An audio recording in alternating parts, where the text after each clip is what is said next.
Olá, queridos, muito boa noite, graça e paz. Hoje nós encerramos o mês das famílias na Igreja Batista de Bom Retiro, em Curitiba. Nós, durante todo o mês de maio, tratamos dos corações de pais, de filhos. Trouxemos uma conversão do coração dos filhos aos pais, dos pais aos filhos, dos pais aos filhos. Você recebeu a caixa box, onde você pôde compartilhar com sua família experiências, guardar no seu coração memórias afetivas para esses dias. E eu quero dizer para você que nós estamos muito felizes. Hoje eu quero continuar pela manhã. Nós falamos sobre o dom de pertencer, e agora eu quero tratar a respeito de uma promessa que normalmente os cônjuges fazem no dia do seu casamento, no dia da celebração da cerimônia, no dia dos votos, das alianças. Os noivos, eles prometem ficar juntos na alegria e na tristeza. E eu quero, assim, segmentar alegria e tristeza.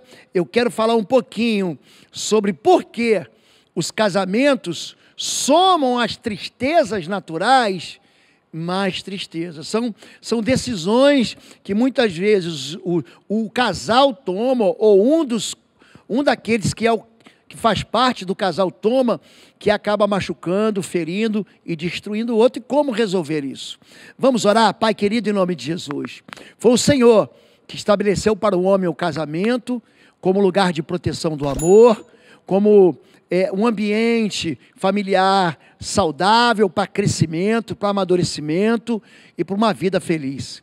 O Senhor fez o casamento para que Ele nos tornasse felizes, para que tirasse de nós a solidão, mas os desejos incontrolados dos seres humanos, mas as vontades egoístas, mas as decisões tomadas sem sabedoria acabam machucando cônjuges, acabam destruindo aquilo que o Senhor estabeleceu para que fosse bom. Hoje, traz sobre nós desse teu bálsamo, traz sobre nós da tua alegria no meio da tristeza, em nome de Jesus. Quero convidar você que não participou do culto da manhã, que você busque aqui no nosso canal do YouTube a mensagem, porque vai abençoar profundamente a sua vida. Amém? Hoje, então, agora vamos falar sobre alegria e tristeza, ou sobre uma aliança que passa por momentos bons e momentos maus. Primeira coisa é saber que Deus tem princípios para um casamento. Jesus já havia falado isso. Quando os fariseus perguntam para Jesus: é lícito ao homem dar carta de divórcio à sua esposa? E tem uma segunda pergunta também nos evangelhos: é lícito repudiar a mulher? Ou vamos trocar aqui: é lícito a mulher repudiar? Jesus, ele não fala sobre divórcio, ele fala sobre casamento. Jesus, ele tem uma inteligência do céu que ele não dá para os seus arrogantes adversários a resposta que eles querem. Ele dá uma resposta daquilo que Deus deu. Ele diz: ouviste o que foi dito aos antigos? Não sabeis que no princípio Deus criou o homem e a mulher, e que o homem deixa pai e mãe, se une à mulher, e os dois se tornam uma só carne, e aquilo que Deus uniu não separe o homem? Então os fariseus perguntam a respeito de divórcio, e Jesus responde a respeito de princípio de casamento. Então tem muita gente querendo saber se pode se separar para começar de novo. E eu quero hoje focar nessa questão. Eu quero hoje falar sobre os princípios de Deus para o casamento. Isso está em 1 Coríntios capítulo 7, é um texto extraordinário, o qual o Espírito Santo nos traz respostas que parecem que ficam aí no imaginário das pessoas. Diz assim, capítulo 1, 1 Coríntios capítulo 7, 1 Coríntios capítulo 7, a partir do verso 1, nós vamos ler todo até o versículo 41 durante essa mensagem. Quanto aos assuntos sobre os quais vocês escreveram, é bom que o homem não toque em mulher, mas por causa da imoralidade, cada um deve ter a sua esposa e cada mulher o seu próprio marido. O marido deve cumprir os seus deveres conjugais para a sua mulher, e da mesma forma a mulher para com o seu marido. A mulher não tem autoridade sobre o seu próprio corpo, mas sim o marido. Da mesma forma, o marido não tem autoridade sobre o seu próprio corpo, mas sim a mulher. não se recusem um ao outro, exceto por consentimento e durante certo tempo, para se dedicarem à oração. Depois unam-se de novo, para que Satanás não os tente por não terem domínio próprio. Vamos destrinchar essa primeira parte de 1 Coríntios 7, para você entender princípios de Deus para o relacionamento conjugal, para o relacionamento de intimidade conjugal, o que eu posso fazer, o que eu não posso fazer, o que eu devo fazer, o que eu não devo fazer. Porque aqui o texto é suficientemente claro, mas eu quero aqui, junto com você, ler cada parte. A primeira coisa desse princípio para casamento é: o casamento deve viver em sintonia. Então, o que você deve entender é o seguinte: o apóstolo Paulo está dizendo o seguinte, que melhor seria não se casar. Por quê? O apóstolo Paulo era solteiro. Mas, por causa da imoralidade, cada marido deve ter uma esposa e cada esposa deve ter um marido. Então existe um princípio de sintonia. E vocês não devem se abster do seu relacionamento íntimo, da sua harmonia conjugal. Vocês não devem dormir separados. A abstinência pode acontecer quando? Apenas quando houver um motivo. Nós vamos parar um pouquinho para orar, mas um pouquinho, é um dia, 2 dias. Isso não deve avançar no tempo, não deve ser algo que você fique, pastor, mas Jesus jejuou 40 dias, eu sei disso, mas a única porção da Escritura, aliás, as 2 únicas porções, que dizem que alguém jejuou 40 dias, são homens solteiros, Jesus e Elias. Elias também não era casado, ele também jejua, foi alimentado por anjos, né? Moisés também jejua 40 dias, ele estava na presença do Senhor, envolto pela glória do Senhor, ali em Êxodo capítulo 34. Mas se você vai se separar, não dê desculpas. Problema foi a igreja, meu ministério. Não é isso não. Cumpra os seus deveres conjugais. Sabe por quê?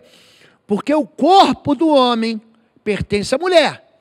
E o corpo da mulher pertence ao homem. Pastor, eu posso fazer isso, aquilo? Querido, deve haver o quê? Sintonia conjugal. O casal deve se permitir.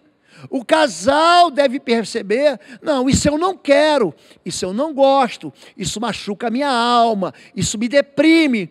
Então não faça. Agora, se isso me dá prazer, me dá alegria, isso me une ao meu cônjuge, então faça. Mas deve haver consentimento dos 2. O que não pode? Não pode haver uma falta de intenção de punir. Não, nós não vamos ter romance, porque você fez isso, porque você fez aquilo. Se as pessoas erram durante o casamento, é um período para conserto. Mas quando há deliberadamente uma intenção de parar de se relacionar para não voltar, isso é pecado. É isso que a Bíblia está dizendo. Você não deve deixar por muito tempo. E aí o tempo é para cada um. Mas gente que não consegue se relacionar por semanas, sem que haja um problema físico, fisiológico, biológico, psicológico, emocional, psiquiátrico, querido, vá buscar o médico. Vai buscar uma solução para isso. Mas não se afaste deliberadamente do seu cônjuge. Então nós vamos orar 2 dias. Você acha que é importante se manter afastado? 2 dias. Gente, essas histórias de pessoas que ficam meses sem relacionamento, ele está dizendo: cuidado. Esse é o que eu digo, cuidado, porque Satanás vai entrar nessa história aí.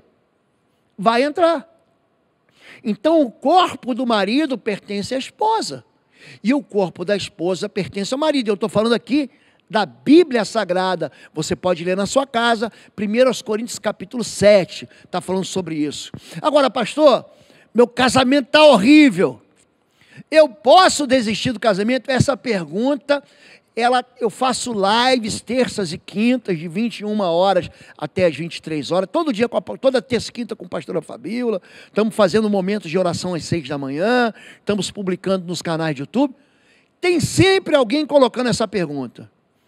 É tipo a pessoa, ela já está com a intenção de separar, ela quer uma autorização de um pastor da internet, de um pastor do rebanho, para que ela faça aquilo que ela já fez. Então eu vou te dizer o que a Bíblia diz a essa resposta.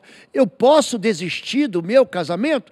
Vamos perguntar para a Bíblia Sagrada? A Bíblia diz o seguinte: digo porém aos solteiros, e às viúvas, é bom que permaneçam como eu. Ele está solteiro. Digo aos solteiros e às viúvas. O apóstolo Paulo, pelo Espírito Santo de Deus, está falando assim: é bom que permaneçam como eu, mas se não conseguem controlar-se, devem casar-se. Pois é melhor casar-se do que ficar ardendo de desejo. Aos casados dou este mandamento, não eu, mas o Senhor, que a esposa não se separe do seu marido, mas se o fizer, que permaneça sem se casar, ou então reconcilie-se com o seu marido. E o marido não se divorcie da sua mulher. Aos outros, eu mesmo digo isso, e não o Senhor. Se o irmão tem uma mulher descrente, e se ela se dispõe a viver com ele, não se divorcie dela. E se uma mulher tem um marido descrente, e ele se dispõe a viver com ela, não se divorcie dele. Pois o marido descrente, segura essa aí, minha irmã, é santificado por meio da mulher. Se teu marido é descrente, você sozinha santifica ele. E a mulher descrente é santificada por meio do marido. Então você, homem, é casado com uma mulher que não é crente, você santifica ela. Se assim não fosse, os seus filhos seriam impuros, mas agora são santos. Os filhos são santos. Todavia, se os descrentes se separar, que se separe. Em tais casos, o irmão ou a irmã não fica debaixo da servidão. O marido foi embora, ele não é crente. A esposa foi embora, ela não é crente, aí você fica livre. Deus nos chamou para vivermos em paz. Você, mulher, como sabe se salvará seu marido? Ou você, marido, como sabe se salvará sua mulher? Entretanto, cada um continue vivendo na condição que o Senhor lhe designou e de acordo com o chamado de Deus. Então, o que fazer, pastor? Vamos responder a pergunta, se estou arrependido de ter casado. Então está lá, 1 Coríntios capítulo 7, de 10 a 11. Casamento está insuportável. Duas opções: se separe e fique solteiro, ou então faça a reconciliação. Nós já vamos chegar lá. Número 2, você é casado ou casada com alguém que não é cristão. Primeira coisa, é rebelião se casar com o incrédulo. Tem gente que já erra no princípio. Eu falei pela manhã sobre julgo desigual. É rebelião casar com alguém. Você é crente, você é evangélico, você tem um corte protestante, você adora o Senhor teu Deus, você não adora mais ninguém. Aí você vai se casar com alguém que é ateu, que é idólatra, que coloca feitiço na encruzilhada. Presta atenção. Não se case. Mas se você se casou, você deve permanecer casado, pois a conversão não altera a tua aliança. Aí é 1 Coríntios 7, de 12 a 13. Número 3, eu devo investir no casamento misto. Olha só que coisa. O incrédulo é trazido para perto de Deus. Então ele fala o seguinte para você: você está casado, não se separe. Como é que você vai saber se seu marido não vai se converter? Como é que você vai saber que sua esposa não vai se converter? Os filhos são incluídos na bênção. Então, filho, você já casou? Ih, pastor, eu nem sabia disso. Ou me rebelei, eu nem sabia que não podia me casar desse jeito. Nunca ninguém me avisou. Aliás, eu me converti, pastor. Eu nem era crente, a gente era do mundão. Então, permaneça casado e seus filhos passam a ser santificados. E a fé pode alcançar o seu cônjuge. Você, mulher, pode alcançar seu cônjuge. Você, homem, pode alcançar seu cônjuge. 1 Coríntios 7, de 14 a 16. E se o incrédulo... Agora, pastor, minha mulher é incrédula. Você é esposa, seu marido é incrédulo e se recusa a conviver. Então, aí há algo chamado repúdio. O cônjuge crente, ele fica livre do jugo desigual. Foi embora, me abandonou. Então é isso que a Bíblia diz a respeito dessas pessoas que estão pensando em se separar. Agora, veja bem, por que nós temos na nossa igreja o mês da família? Por que nós temos o Ministério Família da Família da Fé, que é tão forte? Por que nós investimos em casais? Por quê? Porque isso aí é pesquisa científica. 91% de todos que se separam têm sentimento de fracasso. E por que você se casa para ser feliz? Esse negócio de dizer, eu vou me casar para ver qual é, eu vou me casar, se der errado, eu separo. Gente, o divórcio traz junto um espírito de morte. Entenda isso. Quando você se separa, você vai sofrer um luto. Não tem jeito. Eu estava com a minha esposa, a gente se separou.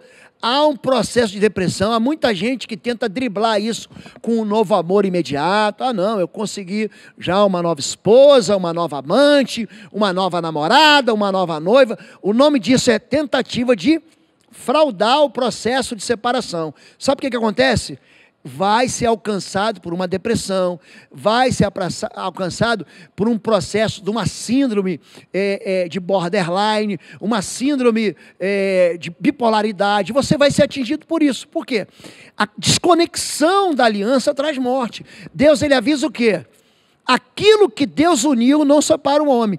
E a Bíblia diz que a gente fica casado até que a morte nos separe. É isso. Só a morte pode nos separar. Se você ler Cantares, capítulo 8, a partir do verso 6, isso fica muito claro. O amor é forte como a morte. E a paixão é forte como a sepultura. Então, a desconexão, a quebra da aliança do casamento, atrai sim um espírito de morte. É por isso que tanta gente se sente fracassada. Então, voltando aqui, 91% de todo mundo que se separa tem um sentimento de fracasso. Número 2, 81% não desejavam a separação, mas apenas precisam de ajuda. É gente que fala assim, então vou me separar de você, aí o outro também, então tá bom, vamos separar. Na verdade, eles não queriam se separar. A pesquisa que foi feita com divorciados, que pergunta, você quer se separar? Não, nunca quis. Eu queria consertar. Mas não houve oportunidade, não houve espaço para que ambos consertassem. 82% das pessoas que se separam, agora segura essa aí, também se divorciam no segundo casamento. Olha que coisa. É gente que está no primeiro, está no segundo, está no terceiro, está no quarto, está no quinto casamento. Olha só. Jesus encontra em João capítulo 4 com uma mulher samaritana que ela estava no 6º casamento. Ele diz, espera, você tiveste 5 maridos, o que você tem agora não é seu. Então, 82% daqueles que se separam também se divorciam no segundo casamento. 78% das separações, as pessoas se arrependem em até 2 anos. Por que eu me separei? Eu estou cansado de receber gente no gabinete e falar, pastor, eu me separei do meu marido, me separei da minha esposa, me casei de novo, e o segundo é pior do que o primeiro. Eles se arrependem até 2 anos de terem separado por causa da solidão. Agora olha que número impressionante, 88% dos casais que conseguiram ajuda, apoio e aconselhamento, restauraram o casamento. Então eu quero dizer para você que existe ajuda, existe socorro, mas os dois têm que buscar socorro. Os dois têm que querer. A questão é, não existe mágica, não existe solução fácil para um problema complexo. Há quanto tempo vocês estão casados? Há 10 anos, pastor.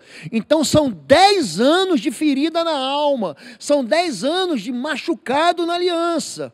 Então esse processo é um processo de recomeço. Tem muita gente que chega assim, pastor, bota a mão na minha cabeça e resolve meu casamento, me unge aí, me ora. Gente, isso é tolice, isso é infantilidade, isso é imaturidade evangélica. Um casamento é construído a 2. Não dá para você construir um casamento com um só. Os dois têm que querer consertar. Pastor, a minha esposa não quer. Então você vem primeiro, mas com o tempo a sua esposa vai vir junto, o seu cônjuge vai vir junto. Então quando a gente fala sobre cristãos não casados, nós vamos dar mais um passo. Você está casado? Não procure separar. Se está solteiro, não procure esposa. Só para os fortes isso, tá bom, gente? Mas se você vier a casar-se, não comete pecado. E se uma virgem se casar, também não comete pecado. Mas aqueles que se casarem, aí ele vai falar assim, ó, você vai arrumar para a tua cabeça. É isso que ele vai falar. Mas, apóstolo Paulo está aconselhando casais, ó. Gente, ele já está escrevendo a uma igreja que ele plantou há 5 anos.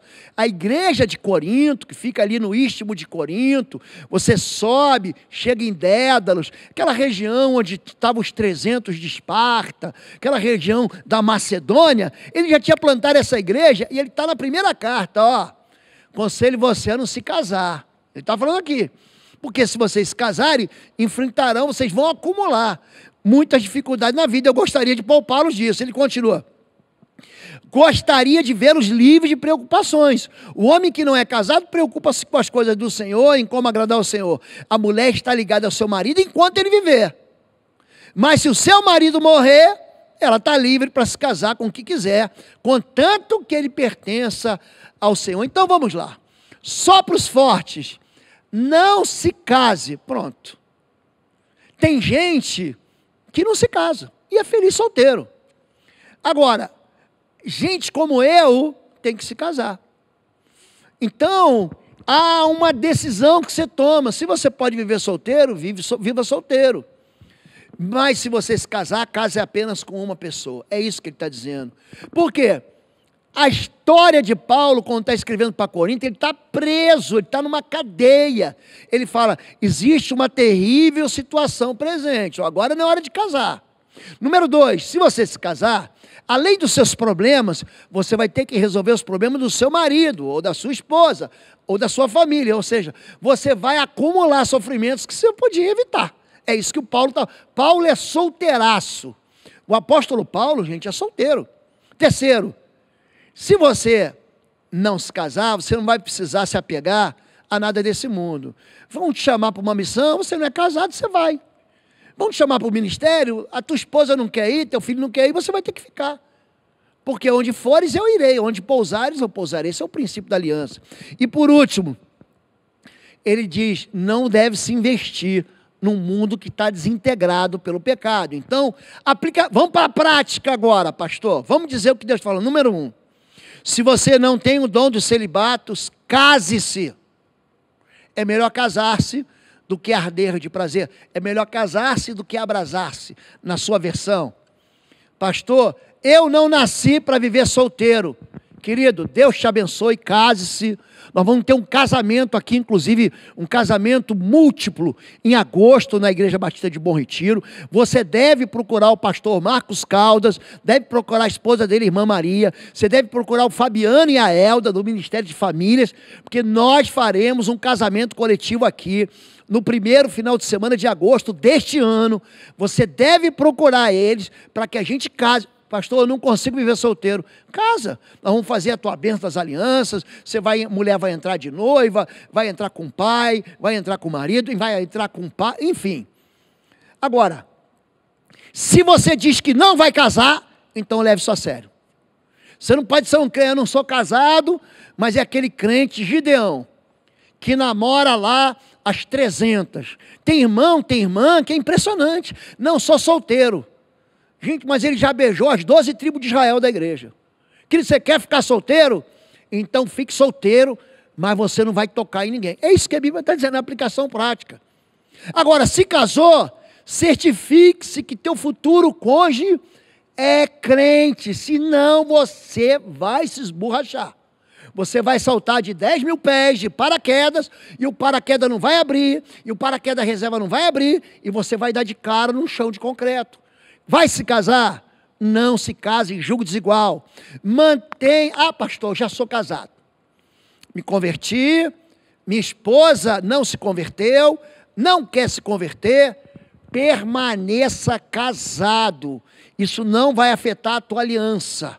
E por último, dê a seu cônjuge a satisfação física. Não interrompa o romance. Viva com intimidade abundante com a sua esposa, com o seu marido, tá bom? Essas são as aplicações práticas. Agora, tem 4 grandes mitos sobre crise no casamento. Porque o tema de hoje qual é? Na alegria e na tristeza. Oi, gente, um rápido intervalo. Você que ainda não é membro, seja membro do canal para nos abençoar. Dá um like, compartilha. E se você quer crescer em libertação e batalha espiritual, vai lá na nossa loja www.institutoexodo.com. Os nossos livros estão lá que vão fazer você crescer nessa área e se tornar um valente na batalha. Deus te abençoe. Quais são os grandes 4 mitos da tristeza no casamento? Número 1, mentira.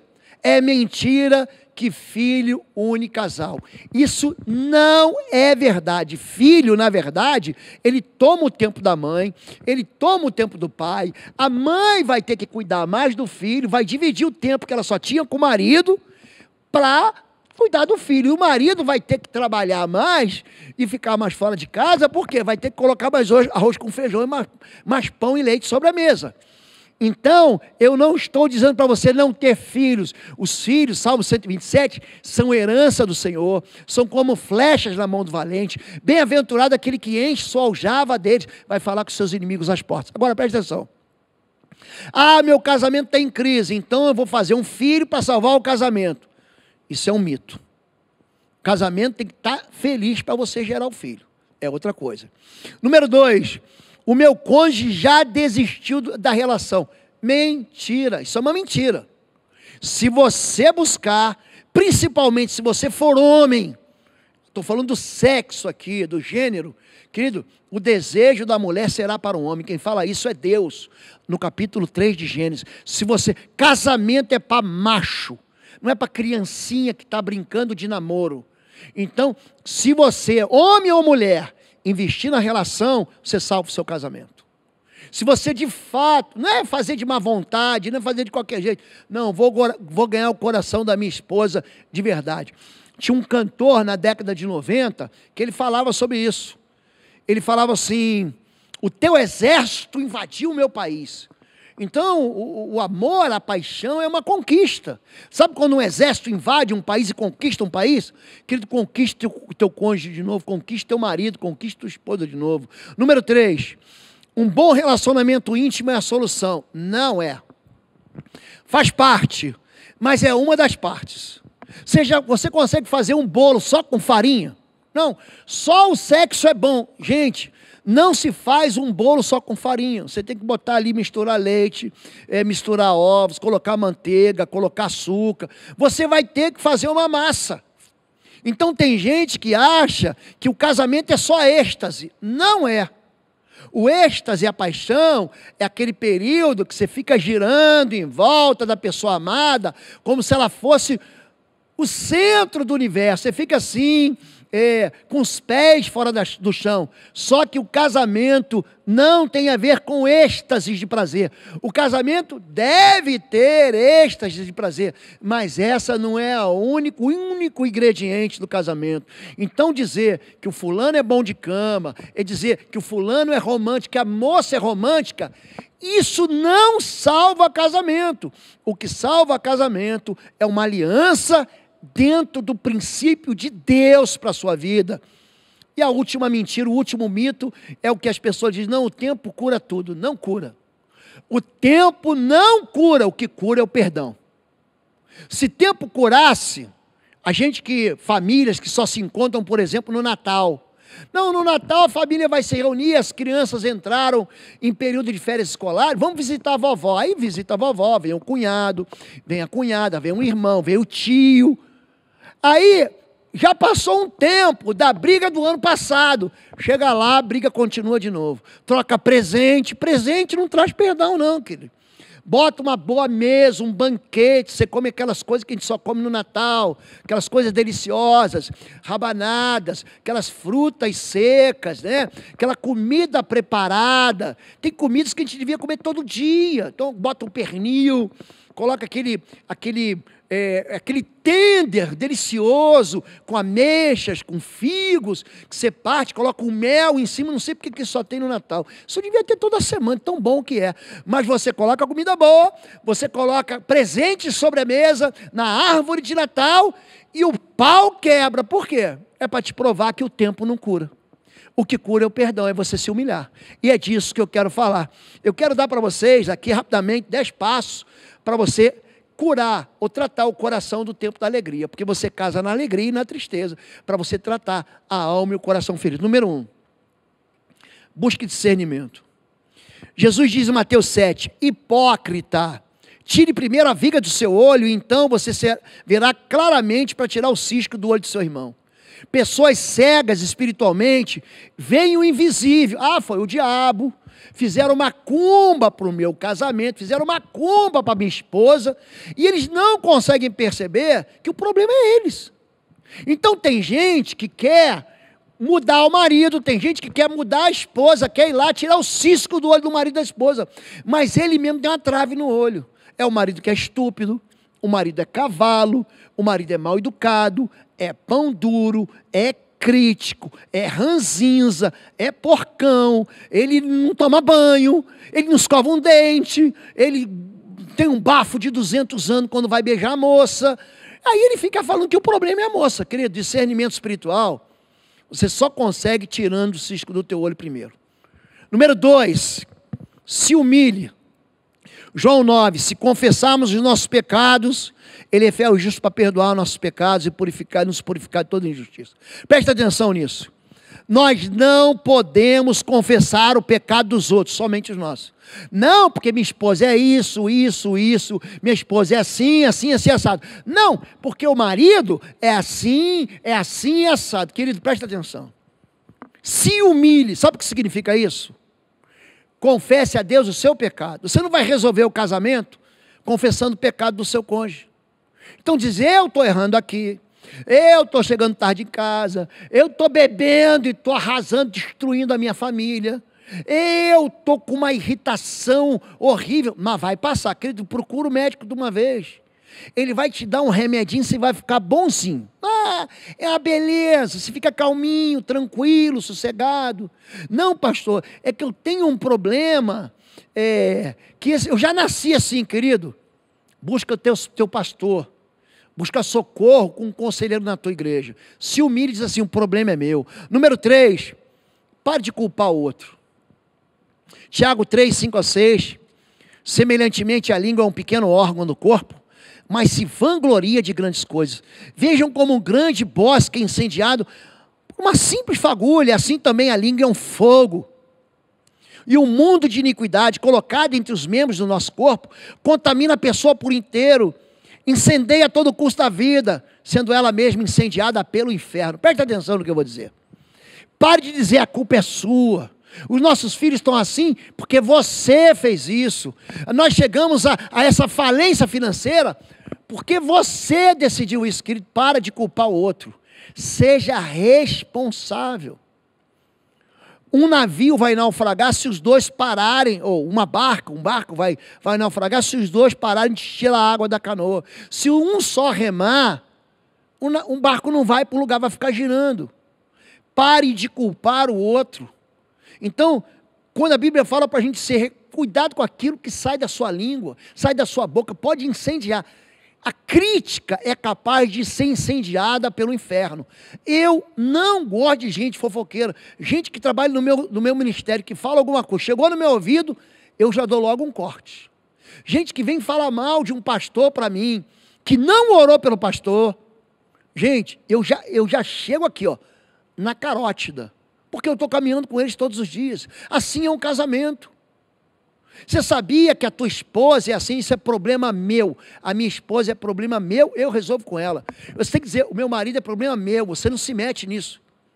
Mas você deve se humilhar e dizer assim, para de culpar o outro.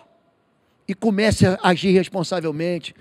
Número 4, dê um basta na carnalidade. Provérbios 15:1 diz, a resposta calma desvia a fúria, mas a palavra ríspida desperta a ira. Fale com sabedoria e não reclame, ou então fique calado. Gente, você quer acabar com a discussão? Para de discutir, é isso que ele está falando. O que é a carnalidade? Em vez de você resolver as coisas pelo Espírito de Deus, é você resolver com tapa, com discussão, com bate-boca, com violência. Gente, isso não vai resolver. Vocês vão ficar com mais ódio um do outro. São maridos e esposas. Você não entendeu ainda o que Paulo disse? Paulo disse: não se põe o sol sobre a vossa ira, não vai dormir zangado. Você pode até quebrar o pau, mas à noite tem que dormir agarradinho, tem que juntar os pezinhos. Você tem que ter, quando você dorme abraçado com alguém, o corpo vai liberar ocitocina. Sabe o que é ocitocina? Ocitocina é o hormônio do prazer. É bom ser abraçado. Então, se você viver na carnalidade, a tua esposa vem quente, você vai fervendo. Gente, o nome disso é carnalidade. Não tem nada de Deus aí. Você pode estar cheio de razão, mas vai perder a razão. Por quê? Numa briga entre duas pessoas que se amam, sabe quem vence a briga? Quem perde. Então diz para ela assim: você tem razão, eu vou mudar, vamos orar por isso, vou resolver isso. Isso, infelizmente, é algo que enquanto a gente é jovem, a gente não aprende. Mas depois que a gente fica mais velho no casamento e amadurece, a gente percebe que os problemas nós mesmos que criamos. E não dá para resolver problema do casamento brigando. Carnalidade não resolve. Número 5, não crie expectativas irreais. Olha, Provérbios, Salomão foi o cara que teve um monte de mulheres. Provérbios 25, 24, melhor é morar só num canto do telhado, de que com uma mulher briguenta numa casa ampla. Ele está falando que é melhor morar numa kitnet, num quarto e sala. É melhor morar num quarto que você aluga no Airbnb. É melhor você morar numa pensão sozinho do que morar com alguém que só briga. Sabe por que as pessoas brigam?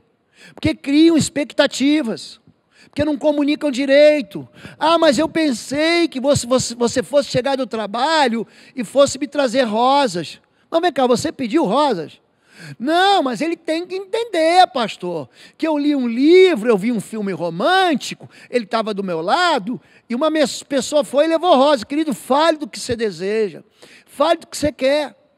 Eu sempre digo para os homens: você quer começar uma noite bem? Chega em casa, dá um beijo na tua esposa, nos teus filhos, toma um banho.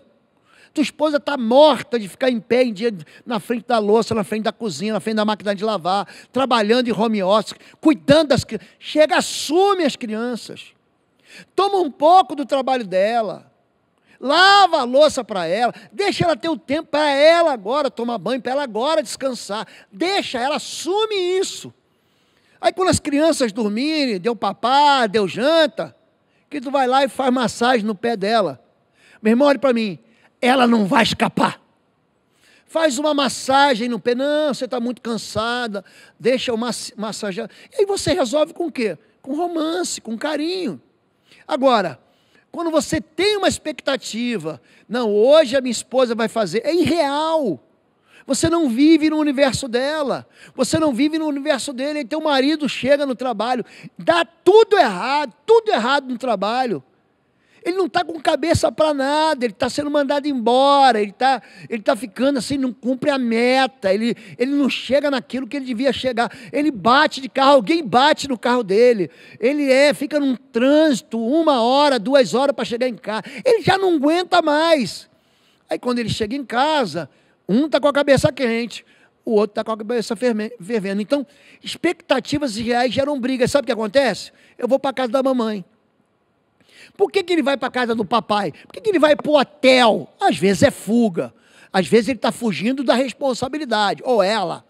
Mas às vezes, se o ambiente é de hostilidade, casamento gera divisão. Número 6, convide Deus para a sua aliança. Efésios 6,12, pois a nossa luta não é contra pessoas, mas contra poderes, autoridades, contra os dominadores deste mundo, das trevas, e contra as forças espirituais da maldade, ou do mal nas regiões celestiais. Não ignore o mundo espiritual. Querido, o mundo espiritual não quer que você fique casado. O mundo espiritual não quer que você seja feliz. O mundo espiritual não quer. Gente, o diabo vem para matar, roubar e destruir. Então assuma uma posição de autoridade espiritual que Cristo te deu. Essa autoridade vos dou para pisar serpentes, escorpiões e todo o poder do mal. Tem questões que você está analisando com inteligência, com psicologia, com ciência. Ai, pastor, estou fazendo de tudo, mas você não está orando, querido, jejue. Existem castas que só saem com jejum e oração. Tem filhos sendo infernizados. É isso que Mateus 19 diz. É isso que Marcos 7 diz. Existem alguns tipos, algumas hierarquias espirituais que só vão sair com jejum e oração. Eu sei que o teólogo vai querer pegar essa mensagem. O que você entende disso? Querido, vocês estão ouvindo um pastor que vive isso. Então não ignore o mundo espiritual. Não ignore. Ore com fé. Traga Deus para a sua aliança. Número 7, deixa de ser dramático. Irai-vos e não pequeis, não se põe o sol sobre a vossa ira. É gente que faz aquelas comoções exageradas e chora para todo mundo ver, conta na igreja o seu drama, conta para os irmãos como ele é infeliz, como ele é triste. Pare com isso. Como é que você lida com pessoas dramáticas? Número 1, as pessoas dramáticas, elas confundem fantasia com realidade. Vive uma fantasia. Vive um drama de Hollywood. Elas vivem assim. Gente, isso é casamento. Número 2, são pessoas excessivamente exigentes nas suas cobranças, nos seus ciúmes. É gente que inventa ciúme. São pessoas inseguras, são pessoas que nascem com um coração inseguro, aí vive cobrando, como se fosse assim, o Serasa romântico, como se fosse o SPC que está cobrando a cada dia. Isso é drama, querido. Aí confia no teu taco, minha irmã, confia no teu taco, homem. Número 3, aumenta as dificuldades. Gente, entra uma farpa, ou dependendo de você mora no Brasil, uma ferpa, uma agulhinha, um espinhozinho. Ai, que dor na minha mão. Ai, que problema. São pessoas mimadas, que querem chamar a atenção, que têm hábitos de se fazer de vítima. Toda hora se vitimiza. Ai, o meu problema é grave demais.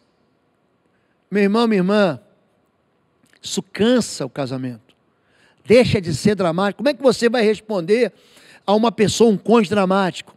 Não alimente a fantasia. Não fique alimentando. Se você for irônico, sarcástico, a pessoa teve um cortezinho no dedo, você vai falar assim, ih, vai perder o dedo. Eu já vi alguém. Olha, tá jorrando sangue. Você vai ter uma anemia aí, você vai perder sangue até morrer, pronto. É o que ela quer. É o que ela, se você for, não seja irônico, sabe? Vai lá e tira essa ferpa. Acabou. Você tem que mostrar que a reação dela é desproporcional à realidade. Poxa, hoje você não me ligou, não me mandou nenhuma mensagem, eu mandei uma mensagem para você no WhatsApp. Gente, por favor, hoje eu não consegui.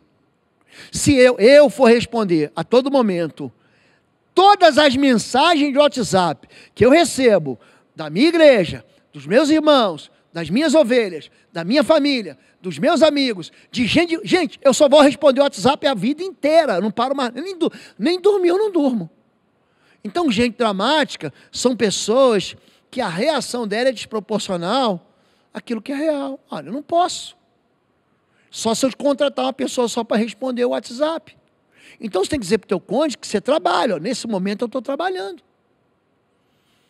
Não altere o tom de voz. Não chegue dizendo assim, ó, deixa de palhaçada. O mundo não vai acabar. Gente, você tem que entender isso. Então mostre para ela que não é o cortezinho, o probleminha, o dramático pega algo pequenininho e transforma em algo grande.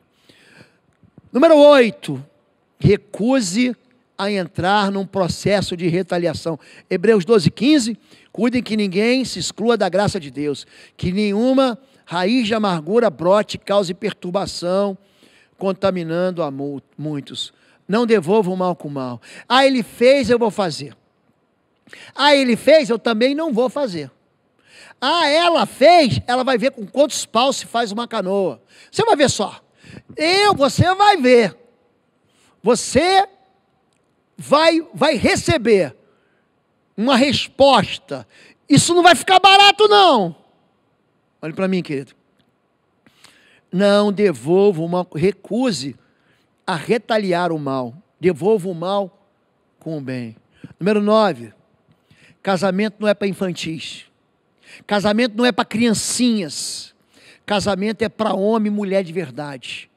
Casamento é para adultos. Quando eu era menino, falava como menino, pensava como menino, raciocinava como menino. Quando me tornei homem, deixei para trás as coisas de menino. Casou, enfrenta a vida. Ah, pastor, não tem dinheiro, vai trabalhar. Ah, pastor, não tem condição, te vira, meu chapa. Levanta cedo. Marido que dorme até meio-dia, querido, ou você é milionário, e mesmo assim você está deixando de cumprir com teus afazeres. Gente que acorda meio-dia, faz que nem Davi. Davi levantou tarde, foi perambular para o terraço e foi para olhar para a mulher que não devia olhar. Seja maduro. Querido, você tem que deixar pai e mãe, você tem que deixar o sustento do pai e mãe, você tem que tomar o chá de civirol. Sabe o que é chá de civirol? Te vira, meu chapa. Você não quis casar? Não, porque eu não sabia que era assim. Pensasse antes. Antes de casar você pensa. Então as pessoas querem casar antes, sem pensar. Casamento é para gente madura. O que Jesus diz é que, em Mateus capítulo 7, a partir do verso 24, a casa tem que estar sobre a rocha, você tem que ouvir a palavra e praticar, porque vão vir os ventos, vão vir as invasões das águas, as enchentes, as tempestades. Se você praticar aquilo, tua casa não vai cair. Então tem muita gente que quer se casar e é um infantil, é um tolo. Pastor, minha mulher está doente, cuida dela.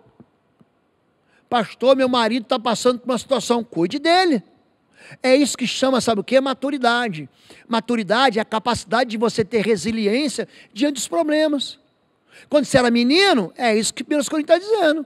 Você se portava como menino, vinha um problema, eu vou chorar. E busca pai, busca mãe para resolver o problema. Agora quem resolve o problema é você. Então, seja maduro, enfrente o problema. E por último, aprenda com os seus erros. Essas coisas aconteceram a eles como exemplos e foram escritas como advertência para nós, sobre quem tem chegado o fim dos tempos. Você não vai casar com ninguém perfeito, mas você não pode ficar errando o mesmo erro toda hora. Não precisamos errar, errou, pediu perdão, consertou, agora não erro mais. Pastor, teve um dia lá que eu bebi, fiz um escândalo, passei vergonha, maltratei a família, então não beba mais. Acabou, você já aprendeu onde isso vai te levar? Não, pastor, porque eu errei assim, assim, assado. Gente, Abraão, amigo de Deus, errou. Ele era o pai da fé e errou. Mas ele errou uma vez só. Davi, o homem segundo o coração de Deus, errou uma vez só. O apóstolo Pedro negou Jesus, não negou Jesus, mas negou uma vez só. Conta a história, não a Bíblia, que ele foi morto, crucificado de cabeça para baixo. Ele não errou. Então a gente pode errar, ninguém é perfeito. O que a gente não pode é continuar errando. Está lá a esposa dizendo, você está errando, você está errando, você está errando, você está errando, você está errando. E ele continua errando. O mesmo erro. Está lá o marido dizendo, eu não gosto disso, eu não gosto quando você faz isso, eu não gosto quando você dá show, quando você dá espetáculo, quando você me envergonha na frente dos meus amigos, eu não gosto disso. E está lá a mulher fazendo a mesma coisa. Então, querido, você pode errar, mas aprenda com os seus erros. Por quê? Porque a aliança é a aliança que vai enfrentar dias felizes e dias tristes. Na alegria, na tristeza, eu te prometo ser fiel. Eu te prometo ser fiel na alegria e na tristeza por todos os dias. Eu vou te amar, eu vou te honrar, eu vou te amar na saúde e na doença.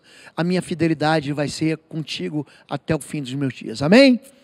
Deus abençoe seu coração. Eu sei que Deus falou muito contigo hoje sobre casamento, sobre restauração de casamentos, de aflições no casamento, de dores, de feridas no casamento. Se você foi abençoado, deixa o teu like aqui, compartilha essa mensagem. A Igreja Batista de Bom Retiro tem orado pela sua vida. Eu quero citar aqui o time de intercessão, de integração da igreja, doutora Anne, com todo um time, Walter, Andréa Zoccarato, Yara e Paulo Otsuka, Marilene e Gerson. Eu quero citar aqui o Mafra e a Lilian, o Cristiano, o irmão Eliseu. Eu quero citar o pastor Paulo Veste, com todo o time de integração da igreja, os pastores da Igreja Batista de Bom Retiro, pastor Marcos Caldas, pastor Igor Teide, pastora Fabíola Lobo. Nós existimos para abençoar a sua vida. Se você quiser ser membro dessa igreja, ficar debaixo da cobertura dessa igreja, clica aqui, rota a membresia, você vai ver aqui embaixo. Se você precisar de oração, deixa a sua oração aqui, seu pedido de oração.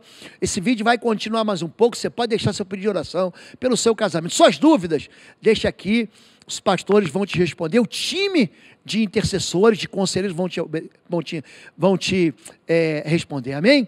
Deus abençoe a todos vocês, um beijo especial para todos vocês que nos acompanham no YouTube, do Brasil, de fora do Brasil. Quero mandar um abraço para todos vocês, dizer que foi muito, muito bom caminhar nesse mês da família com você. Deixa a hashtag em casa com a IBBR. Fica com Deus, que o amor de Deus, nosso Pai, a graça do nosso Senhor e Salvador Jesus Cristo e as consolações do Espírito Santo de Deus sejam sobre sua vida. Um beijo no seu coração. E até a próxima. Fica na paz.